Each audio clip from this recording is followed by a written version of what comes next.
Michael Haynes.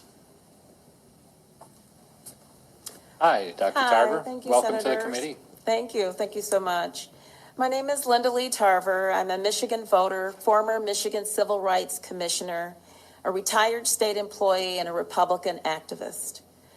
I'm a public servant under 5 secretaries of state, including Richard Austin, Candace Miller, Terry Lynn Land, Ruth Johnson, and I was delighted to retire under the current Secretary of State. I have been under 7 years under Secretary of State Ruth Johnson. In that role, I was the Community Affairs Director and Election Integrity Liaison. I assisted in preparing cases for referral to Attorney General Bill Schuette to prosecute for voter fraud. Ballot harvesting in Detroit, Flint, and Pontiac has been going on for decades. It's a misdemeanor to give your ballot to anyone not allowed by law to receive it, and it's a felony to take that ballot. People have been prosecuted in Michigan over the years as a result. Ballot stuffing, ballot curing, and complete fraud in the issuance, handling, and processing of ballots has not been addressed, and no election after 2020 should be considered fair unless we get this right this year. Amen. The complete hate, disdain, and apathy for Republican poll challengers is but one way of how elections are stolen in Michigan. Before COVID-19, and I'm talking to the Democrat in the House, and in every election in the last 25 years, Republican poll challengers were removed by the police, especially in Pontiac.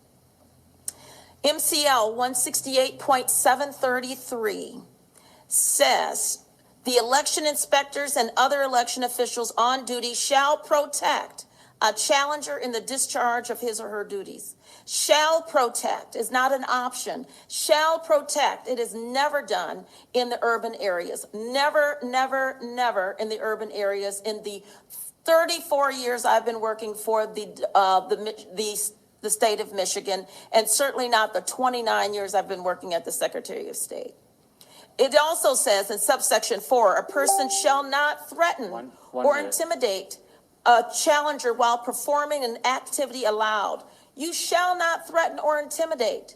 It is a misdemeanor for what they have done, these inspectors, to continue to intimidate and throw out Republican poll challengers. It has been going on too long. 71% of Detroit precincts, our largest city, cannot be recounted. As always expressed as minor clerical errors, these are not minor. There are touch points in the process for these ballots to be, and the accounting to be done, those ballots to be opened. In order for this fraud to be corrected, we need a complete audit. You need to have optics on it. This has always been done in communities of color. It needs to stop. Enforce the laws and bring in independent inspectors. And I'll be happy to answer any questions. Thank you, Dr. Tarver. Any members have a question? Senator Tice. Thank you, Dr. Tarver. I appreciate you coming, and I appreciate your testimony. Also very compelling. Do you have, when you speak about an audit and a complete audit, what would you see as the appropriate type of audit? Would it be a forensic audit? Would it be a hand recount of ballots? What would you like to see done? 71% of Detroit cannot be recounted, which means that the boxes that the ballots are in cannot be opened. 71% is egregious, and it happens in these communities of color. So if you cannot recount it because of a, quote, clerical error, according to Secretary Benson, these are not clerical errors. These ballots are hidden in. You can hide them in there until you're able to open them. There are processes that have been allowed so that when you cannot balance your precinct, you can go to a counting board or a board to evaluate them. At that time, those errors are supposed to be fixed, and they can open up the ballots. The only way to open up the ballots right now to get your ideas on it is for you to do a complete forensic audit that needs to be done to open up those ballots. Because a recount is only going to get you 71% of the ticker tape that says these are the numbers, and there are bad ballots inside. You cannot look at the ballots if you do a recount. You need an audit in order to do a forensic audit to look at those ballots. Some absentee ballots that were coming in were not even folded. How do you have a pristine, flat ballot without being folded if it was an absentee ballot? And therein lies some of the problems. And once it goes into the machine multiple times, you cannot open up the case. If you put the wrong number on the seal, you can't open it up. If you put in, it doesn't balance, you can't open it up. And so there's problems with what's going on. We need to open up those ballots for the integrity, because we cannot move forward in any further election. Can I ask a follow-up? So I am curious, because I understand that a lot of them didn't balance. What is the appropriate process once you get done with the election and you've done the ballot count and you realize that they're not balancing? What would the appropriate process be right then? The precinct inspectors or the precinct captain, who is supposed to be trained, are supposed to contact the clerk's office if there's any problem with balancing. You're supposed to know and have your hand on how many provisional ballots, how many spoiled ballots, where are the missing ballots, what's going on. You're supposed to take care of it at the precinct level and then close your precinct. But if some reason you're not able to, there's a counting board where you take your ballots to turn them in to say, I testify that I did this and I've got my paperwork, I've got my poll books, I've got the notes written down in the poll books or in our electronic poll books. And that counting board is supposed to say, you're not in balance. Let us open up that container and make sure those poll books we can look at the ballots. We physically can look at them. But in these urban areas, they're lazy and they're not taking this, the civic right very seriously, or their duties very seriously. They take an oath when they do as a precinct inspector. They are not taking it seriously and have not for years. And the apathy toward the official duties here has become egregious, because once they decide not to balance that precinct, then it goes through and you have the hot mess that you had, where you have these canvassers, board of canvassers, for people that is supposed to amend that hot mess. Flint has never been able to balance. Never been able to balance, and there's touch points across where they have the ability to open that up, to do a quote honest open of the ballot itself, the container itself. If you're not able to open that container up, which after it leaves the counting board, you're not able to do it unless you get a court order or an audit. And no one has been brave enough to do it. 71% of Detroit cannot be recounted. We have nothing. And when we did a recount before, we saw some of the most egregious things when we looked through and did recounts before in Detroit. There's some things in there that should never have been in there. And that is what I'm telling you about when you're able to open up those ballot boxes. But it is not going to be at the Detroit canvasser level, and certainly not at the Michigan State Board of Canvasser level. Thank you, Doctor. Thank you. Thank you, Senator Tice. Vice Chair Irwin, please. Thank you, Mr. Chair, and thank you for your testimony. Thank you. Just a couple of questions for you Sure. that I'm going to ask you based on the fact that you've been around for a while. You've been an activist. You work for the Secretary of State's office, so that's why I'm going to ask you these things. I think my first question is, are you aware that there are audits done on past elections, and in any of your official or unofficial capacities, did you ever have the opportunity or cause to review those audits that looked into things like, dead voters and all that kind of stuff Yes. that we've done in the past? Yes. Okay, and did you find that the answers to those questions were that, in fact, these were clerical errors in previous audits that have been done by the Legislative Auditor General and been before this committee in the recent years? So I've worked with Chris Thomas for years, and I've submitted some illegal stuff that I felt was illegal to them to investigate, and they were investigated. How they remedied it was not according to what I felt was necessary. There have been clerical errors, if you call it clerical. The law concerning your ability to be a precinct inspector, a poll worker, is that you have to have a sufficient clerical acumen in order to perform the duties, which means you should be able to read and write and add and subtract. and you should be able to perform the duties without any inhibitions.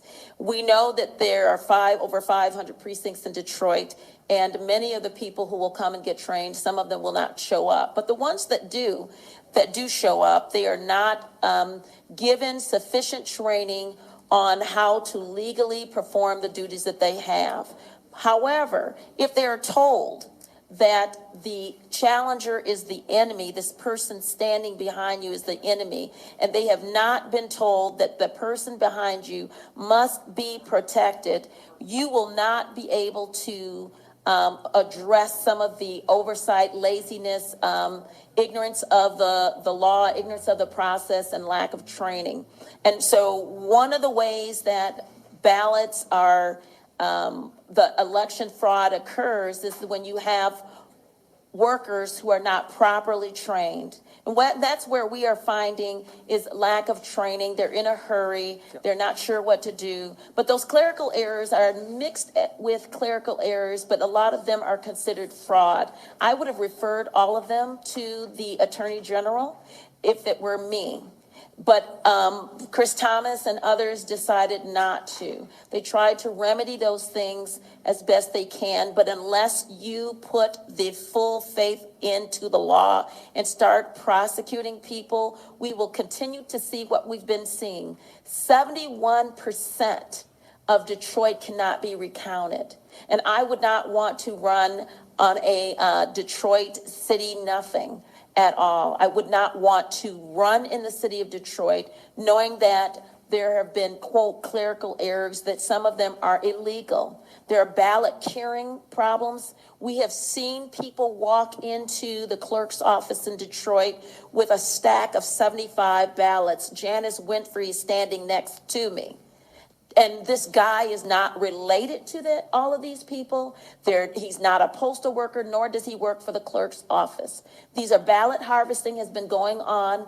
Inez Brown in Flint has been, the clerk of City of Flint has been complaining about it. These are not clerical errors. These are what's been allowed. And when you have drop boxes for all of these urban areas to make it convenient, you do not have the ability to check the drop box that I'm putting in 50 ballots.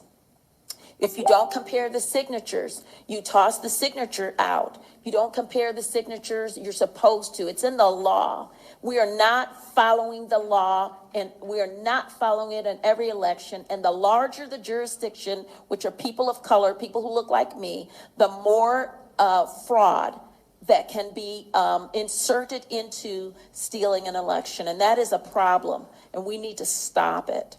Okay, I almost am afraid to ask another question. Ask the second question. You've read the audits, you've seen them. We both read the audits. They know me, so yeah, I know. I'm glad we both read the know. audits. I just want to keep putting it out there that, in fact, it is part of Michigan election law that we have audits, and those audits have been done in recent elections, and they'll be done after this one as well. And, you know, I just want to put that out there. And then also, you know, one of the things you're talking about a post-election. That's yes, right. but That's what the law says. they're insufficient. I appreciate your They're insufficient for what the purpose is. I'm asking for a forensic audit of the election itself, looking for the fraud and illegal votes. Yes, and I'm wondering why the Trump campaign didn't want to do a recount, which would have been the normal process. Why would you recount 71% of the votes cannot be recounted? You know what? That's a problem. I want to agree with you on that. I'm trying to build up to agreeing with you. Why waste your money and time? It costs money to do a recount. Why waste your money when 71% of the votes that you need to look at physically cannot be even seen? Okay. And that builds up to my next question. I'm not paying $2 million or $4 million for 29% of the ballots that can be counted, because the rest of them cannot be counted. That's one of the reasons why I voted against the changes to the recall law that made it so onerous and difficult for people who wanted to look into these issues. Open up the ballots. The issue that you mentioned, that I just want to highlight for the committee, because I really agree with you on this, is that, you know, when you have a situation where there's a discrepancy at that precinct, those precincts should be recountable. And we need to find a way to make that so. And I think that what you're going to find here in Lansing is that there are a whole lot of Democrats who are going to agree with that. We want these ballots to be looked at. We want elections to be run in a safe and secure manner. But the problem is that this legislature has been controlled by Republicans since the 80s. The state Senate has been controlled by the Republicans since the 80s. And so my question to you is, after the 2016 election, when we saw the problems that we saw that you just hinted at, when we had agreement apparently between a lot of folks about the fact that these precincts should be recountable, why did we see no changes in the law to address any of these issues while we had a Republican governor, a Republican House, and a Republican Senate? So I'd be happy to answer that question, and that's a very simple one. We have sufficient laws on the books. So my brothers and sisters in the Republican GOP has done their due diligence to pass laws, make laws. The enforceability of the laws, however, because in Grand Traverse County, we're not having this problem. In certain counties that Van Buren County, we're not having this hot mess problems that we have in Pontiac and in Flint and in Detroit. We don't have that. So if you want Republicans to pass more laws, why don't the Democrats in their cities enforce the doggone election laws so that that we can have fair and just elections? right. Because I just gave you the law.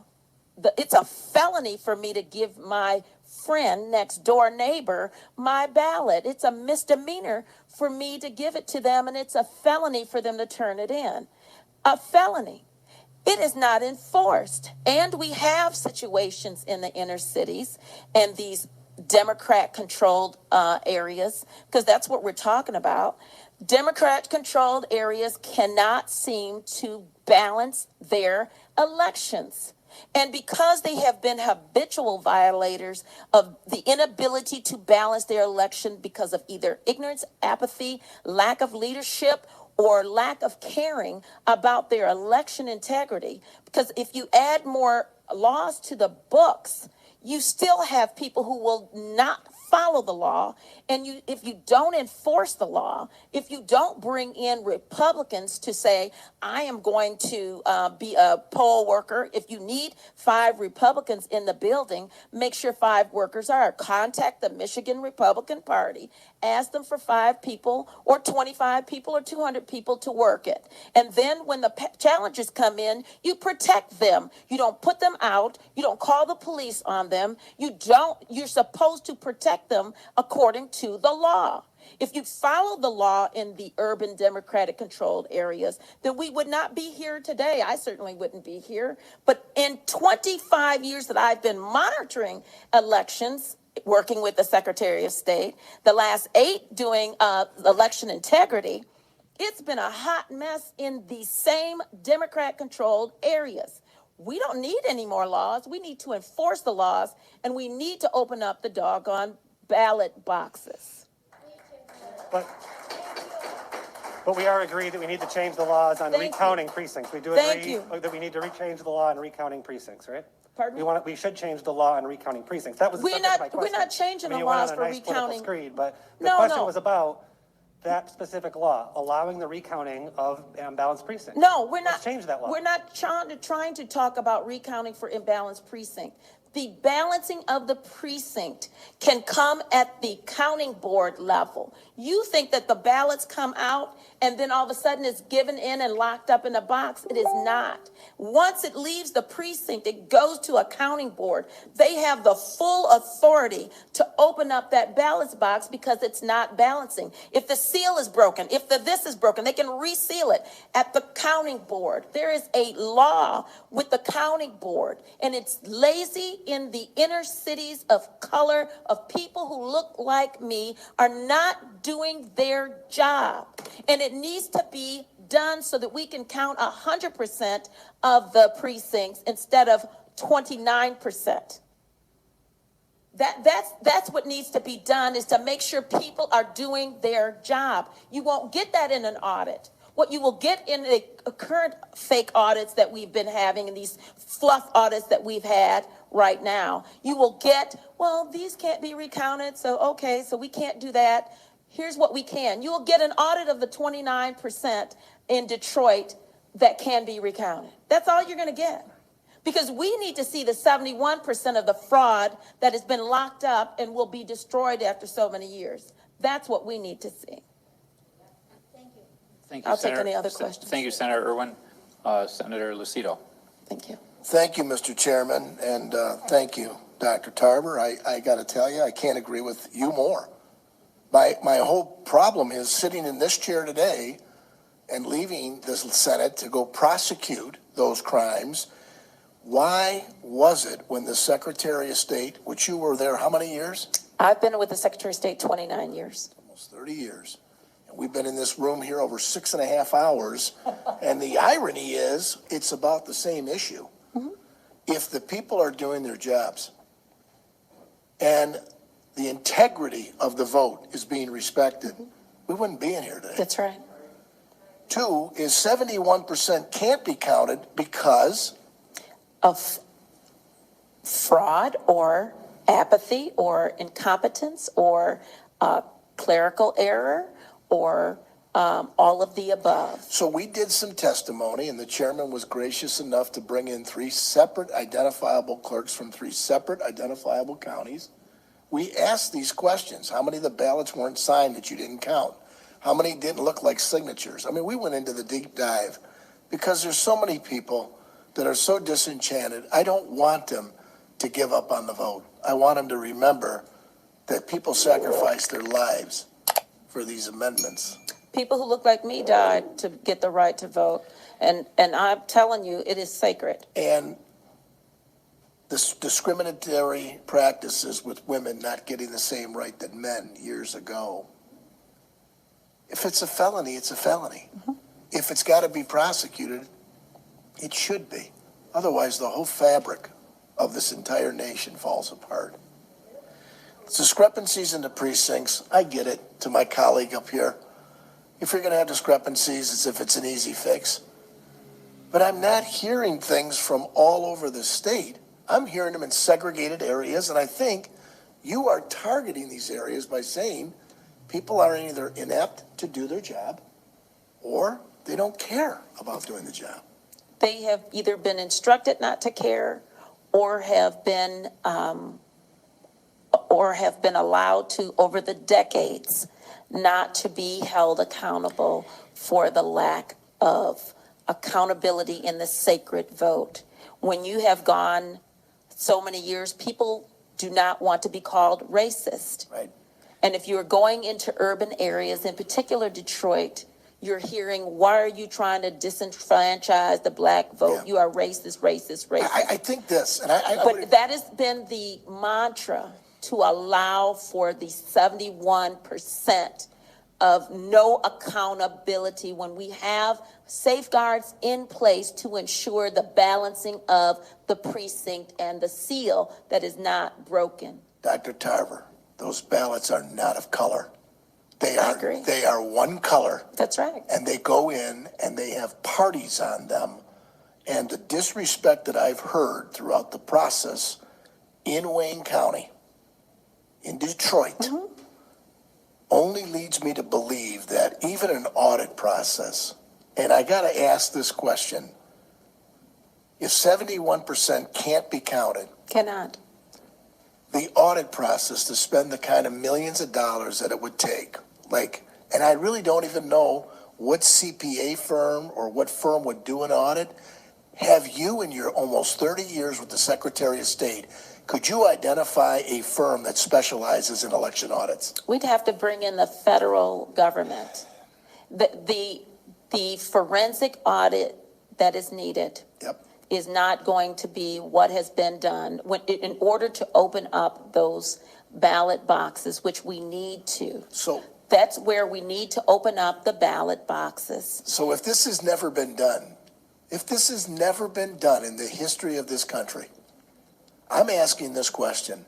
Does the legislature cumulatively or collaboratively work on a standard that would be the audit process? Because the next thing I see is that there's going to be debate over the audit process. I don't see the legislative body, this body, passing any law to change anything, because must balance is not going to force Detroit to balance.